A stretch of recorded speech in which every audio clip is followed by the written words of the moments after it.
Asdiqa, salam alaikum, bonjour ou bonsoir les amis. J'espère que vous allez bien partout où vous vous trouvez. En tout cas, c'est ce que je vous souhaite et surtout pour le meilleur de toutes les situations. Bienvenue sur votre chaîne Bled Mararibia qui attend comme toujours vos encouragements en la partageant auprès de vos connaissances, auprès de vos proches et surtout pour ne rien manquer des nouveautés de votre chaîne. Abonnez-vous, oui, abonnez-vous et faites abonner vos proches, vos connaissances pour y être informés très rapidement et ce en toute primeur. Merci de nous recevoir chez vous et parmi vous. Pour moi, je suis très content et très heureux de vous retrouver une nouvelle fois. Cette 254e vidéo vous propose votre ce qui fait débat habituel, c'est-à-dire le ce qui fait discussion entre nous. Et simplement, le CQFD, vous le savez maintenant, de votre bled de Mararibia se consacre, comme toujours, à cette actualité très riche nord-africaine pour vous la résumer très brièvement en quelques mots et venir vous la servir très modestement à notre niveau. Et ce CQFD se consacre aujourd'hui, en cette séquence en tout cas, à ce Sahara marocain, dont l'envoyé personnel du secrétaire général de l'Organisation des Nations Unies, donc l'ONU, s'est entretenu à Alger avec cet envoyé dit spécial chargé de cette question du Sahara dit occidental pour cette Algérie, mais en réalité s'agissant du Sahara marocain et des pays du Maghreb, oui du Maghreb, excusez du peu, et de ce ministre, oui, de ce ministre des Affaires étrangères algérien. Alors que le secrétaire général de l'ONU, oui, lui-même, appelle toutes les parties concernées, il est bien dit toutes les parties concernées, à reprendre le processus politique, y compris cette Algérie qui est une des parties prenantes, si ce n'est la partie principale en ce domaine justement, qui est le Sahara marocain. Et du côté de cette Espagne, oui, de l'autre côté, tout à fait de l'autre côté de la Méditerranée, cette Espagne, cet hôpital, ce fameux hôpital de Logroño, près de Saragosse, confirme que ce chef de Polisario, rappelez-vous-en, en ce mois d'avril, d'un certain mois d'avril, oui, ce chef du Polisario a été bel et bien admis sous une fausse identité. Et nous en détaillerons un peu ce qu'il en est. Ainsi, pour revenir au début de notre séquence, ainsi l'envoyé personnel du secrétaire général des Nations Unies pour le Sahara marocain est arrivé ce mercredi dernier à Alger, quatrième et dernière étape de sa tournée régionale, avec un Stéphane de Mistura qui s'est ainsi, enfin, dirait-on, avec ce Ammar Bleni, oui, Ammar Bleni, ce zinzin, envoyé spécial chargé de la question du Sahara et des pays du Maghreb, comme s'il s'occupait de tout le Maghreb. Vaste tâche tout de même, une vaste tâche qui lui est attribuée à ce zinzin de Ammar Bleni.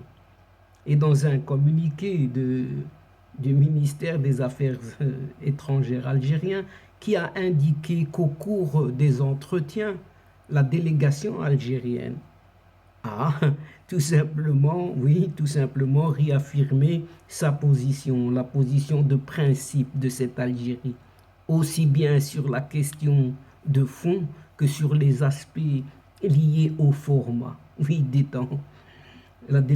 Cette délégation a insisté, paraît-il, en particulier sur la nécessité d'engager, lorsque les négociations ou les conditions seront réunies, des négociations directes. Oui, des négociations directes.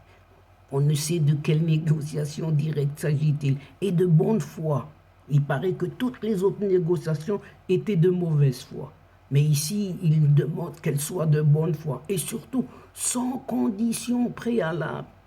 Et pourtant, on leur avait proposé des négociations sur table, sans condition. Et là, ils revendiquent sans condition préalable.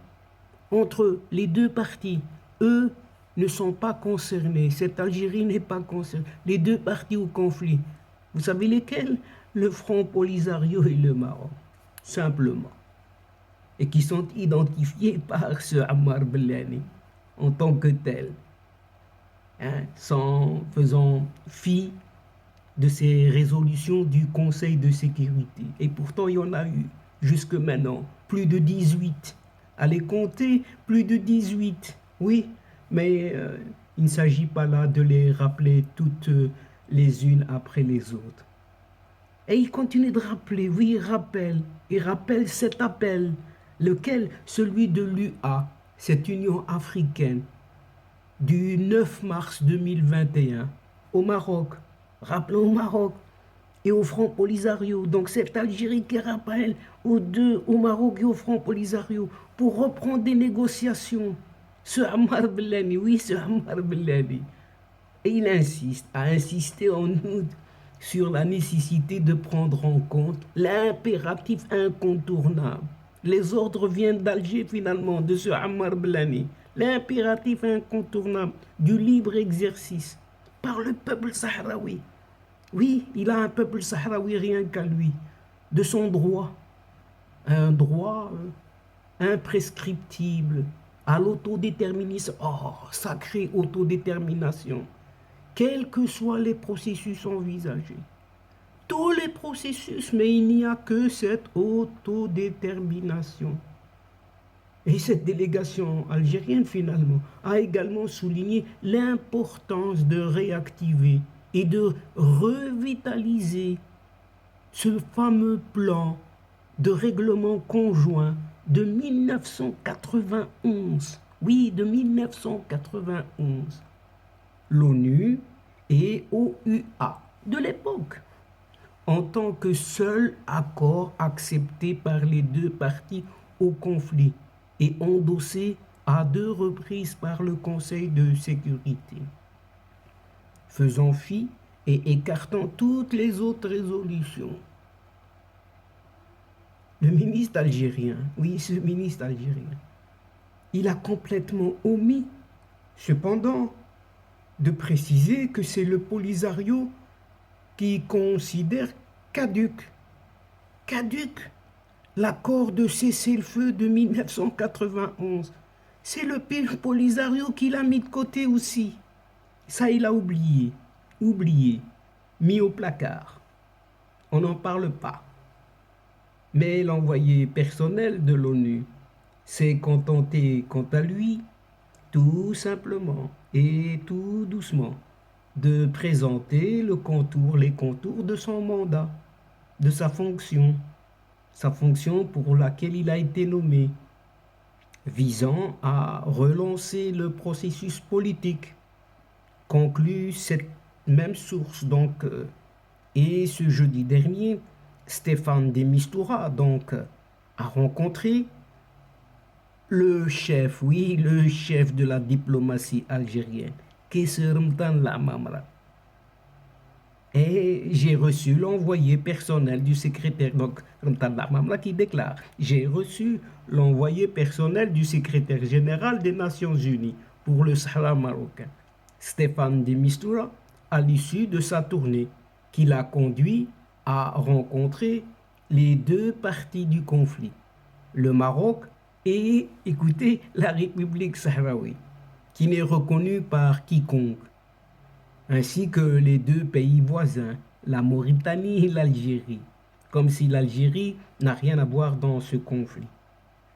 Et ce Mtan Lamamra poursuit je lui ai renouvelé la ferme position de notre pays en faveur de la décolonisation, excusez du peu tout de même, décolonisation de la dernière colonie. Il paraît qu'il y a encore une dernière colonie en Afrique, a indiqué ce ministre algérien sur son compte Twitter.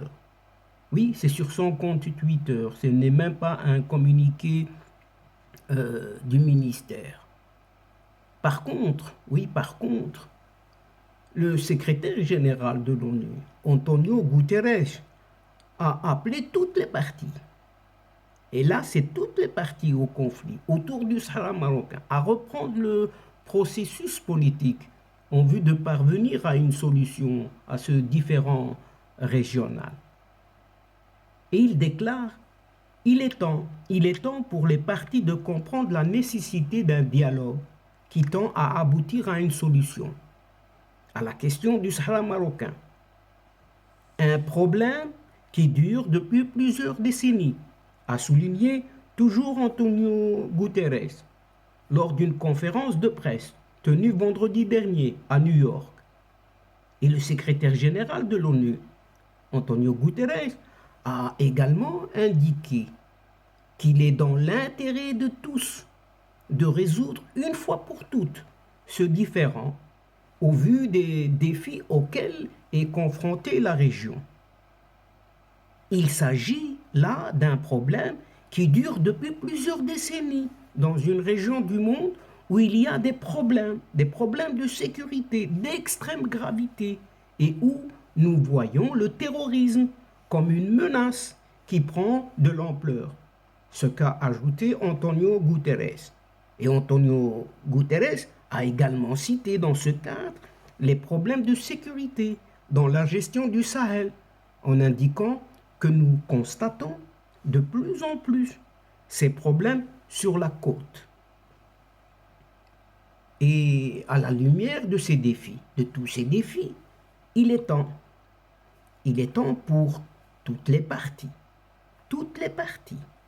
de comprendre le besoin pour un dialogue qui tend à aboutir à une solution et non pas à maintenir un processus sans fin et sans l'espoir certain d'une solution. En tout cas, c'est ce qu'a poursuivi le secrétaire général de l'ONU qui est Antonio Guterres. Et l'appel d'Antonio Guterres intervient justement à l'heure où son envoyé personnel pour le Sahara marocain, Stéphane de Mistura, donc, vient de boucler sa boucle, pour ne pas dire boucler sa tournée, une visite dans la région, telle que nous l'avons détaillé à maintes reprises dans nos diverses séquences vidéo précédentes.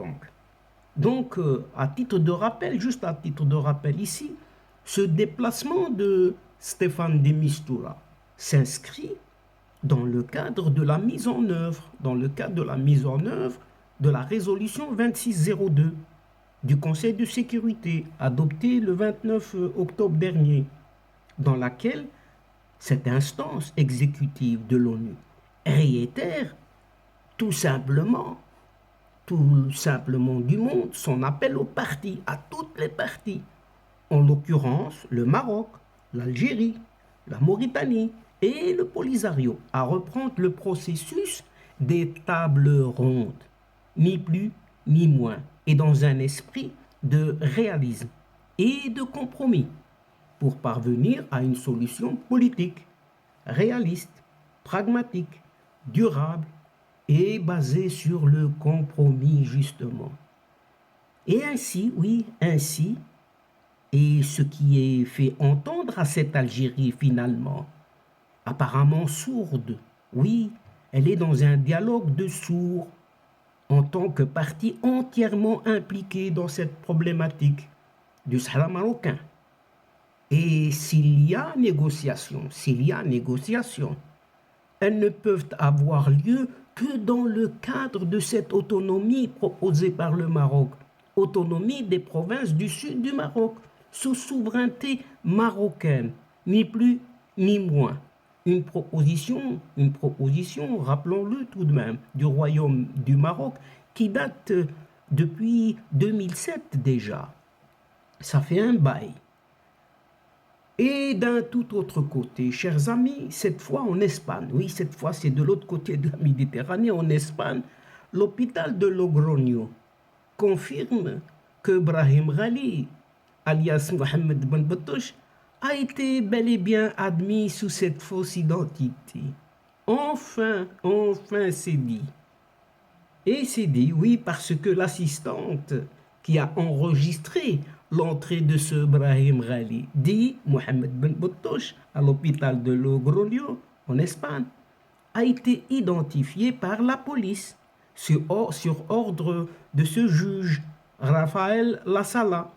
Et elle a confirmé, donc cette assistante a confirmé que ce chef du Polisario a été admis sous la fausse identité de Mohamed Ben Battouche. Enfin, à l'aide du même passeport algérien qu'il détenait à son atterrissage à la base aérienne de Saragosse. Et le juge Rafael Lasala avait demandé en novembre dernier déjà à ce que l'employé du service d'admission de l'hôpital soit identifié afin de l'entendre comme témoin, jugeant son témoignage pertinent dans cette affaire. Et l'employé a alors été entendu le 14 décembre dernier et selon un document officiel de la police consulté par ce journal Vox Populi, précisant qu'une photocopie du passeport algérien de ce Brahim Ghali, Mohamed Ben Battouche, oui, Ben Battouche, lui avait été remis par un de ses compagnons, quelqu'un qui l'accompagnait, et qui a signé le document d'admission à sa place, sans s'être identifié, sans donner ses documents d'identité, ni son état civil, ni quoi que ce soit. Aussi, selon ce rapport de police, aucune numérisation du passeport n'a été effectuée. Finalement, que des fautes et des erreurs qui s'accumulent. Donc, passeport n'a été effectué car seule, une photocopie, paraît-il, en noir et blanc du document fictif, donc de ce passeport, a été présentée à l'hôpital. Et ce Ghali, ce Ghali Ben Battouche, a en revanche bien été admis, oui, en raison de la gravité de l'infection par le Covid-19 et identifié comme patient. Patient arrivant dans une ambulance médicalisée et admis aux soins intensifs, alors que la personne qui l'accompagne n'a pas de numéro de téléphone ni d'adresse. Tiens, bizarre. Un personnage qui voyage d'un pays à un autre, qui accompagne un malade, gravement malade, et qui voyage sans document, ni pièce d'identité. Et cet employé, justement cet employé de cet hôpital, sera entendu par l'audience nationale espagnole, alors que les médecins qui ont déjà témoigné, oui, des médecins ont déjà témoigné, ont tous désigné les dirigeants. Ils ont désigné les dirigeants du gouvernement de Riojan, comme étant ceux qui ont géré son admission, ont pris toute responsabilité. Et selon même le directeur de l'hôpital, le chef du bureau de la présidence, Elisio Sastre, lui aurait demandé s'il était prêt à admettre un patient sans lui révéler qui il était. Grave encore, plus grave encore. Donc dissimulation d'identité, de personne et de passage de personne.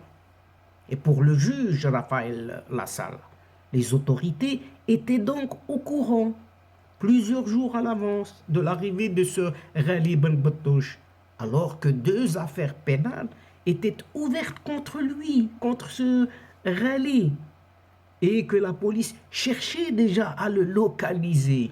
Tiens, ça leur passe entre les doigts. Une affaire qui passe entre les doigts de la police. Autrement, c'est fait exprès.